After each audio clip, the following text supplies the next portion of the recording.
नाही, हे बघा, मला एवढंच म्हणायचं आहे की मनोज जरांगेजींनी जे मराठा समाजाला आरक्षण मिळावं याकरता गेले काही वर्षांपासून जे आंदोलन छेडलेलं आहे, जी चळवळ उभी केलेली आहे, त्याचा काल एक शेवटचं टोक म्हणून त्यांना ती मुंबईत जाऊन ती अशी भूमिका घ्यावी लागली.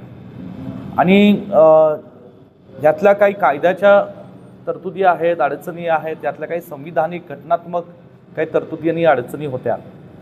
सुरुवात पृथ्वीराज चव्हाण साहेबांनी केली होती मुख्यमंत्री असताना, आणि त्यांनी मराठा समाजाला जास्तीत जास्त न्याय देण्याचा प्रयत्न पृथ्वीराज चव्हाण साहेबांनी केला होता.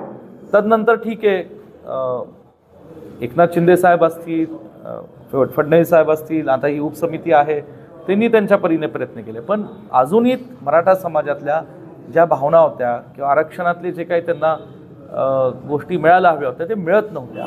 त्यासाठी मनोज जरांगेंची मुंबईला धडक मारली. लाखोच्या संख्येने तिथे लोक उपस्थित होते. काल जो काय तोडगा त्यांनी उपसमितीने काढलेला आहे त्यातनं ते आता जाहीर झालेलं आहे. 8 पैकी 6 मागण्या त्यांनी मान्य केलेल्या आहेत. हैदराबाद गॅजेटचा प्रश्न आता सुटलेला आहे. त्यातनं मराठवाड्यातल्या मराठा समाजाच्या बांधवांना मोठ्या प्रमाणे दिलासा मिळेल. आणि जो सातारा गॅजेटचा किंवा संस्थांचा गॅजेटचा विषय आहे त्याच्यातनं त्यांनी सांगितलं आहे 1 महिन्याभरात आम्ही त्याच्यावरही अंमलबजावणी करू म्हणून. मला आता वाटतं की सरकार हे करावे अशी माझी अपेक्षा. मराठा समाजाच्या फसवणूक होऊ नये अशी माझी प्रामाणिक अपेक्षा आहे.